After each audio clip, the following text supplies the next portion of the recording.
வணக்கம் நண்பர்களே. இன்னைக்கு வீடியோவில் நான் என்னோட மாடி தோட்டத்து அப்டேட்ஸ் காட்ட போகிறேன். ஆக்சுவலி நான் பாலினேஷன் பண்ணியிருந்தேன். என்னுடைய சுரைக்காயை மேல் ஃப்ளவர்ஸ் அண்ட் ஃபீமேல் ஃப்ளவர்ஸை பாலினேட் பண்ணியிருந்தேன். ஸோ அதனால அது நல்லா வளர்ந்துட்டு வருது. அண்ட் என்னோட தோட்டத்தில் இருக்கிற எல்லா டொமேட்டோ செடியிலையும் காய் இருக்குது. பூசணிக்காயும் வளர்ந்துட்டு இருக்கு. அண்ட் வாடாமல்லி செடி பார்க்கவே அப்படியே பர்பிள் கலர் ஃப்ளவர்ஸோட ரொம்ப அழகா இருக்கு. தோட்டத்தோட சென்டர் ஆஃப் அட்ராக்ஷனே அவர் தான்.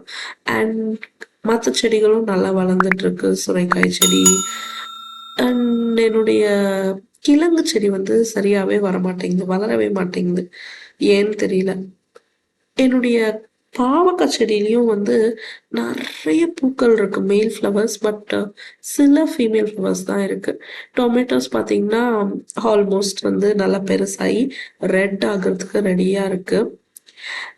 எதனால காய்கள் வரமாட்டேங்குதுன்னு சரியா தெரியல.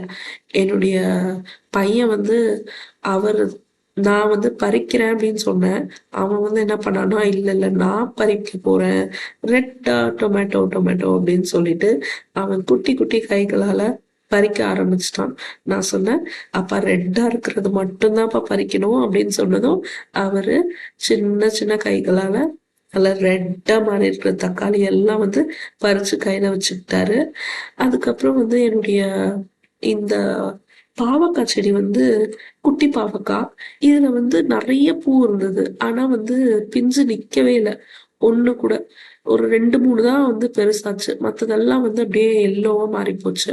அந்த இருந்த வரைக்கும், அந்த செடியில இருந்த பாவக்காய் வரைக்கும் அறுவடை பண்ணிக்கிட்டேன். 3 தான் இருந்தது.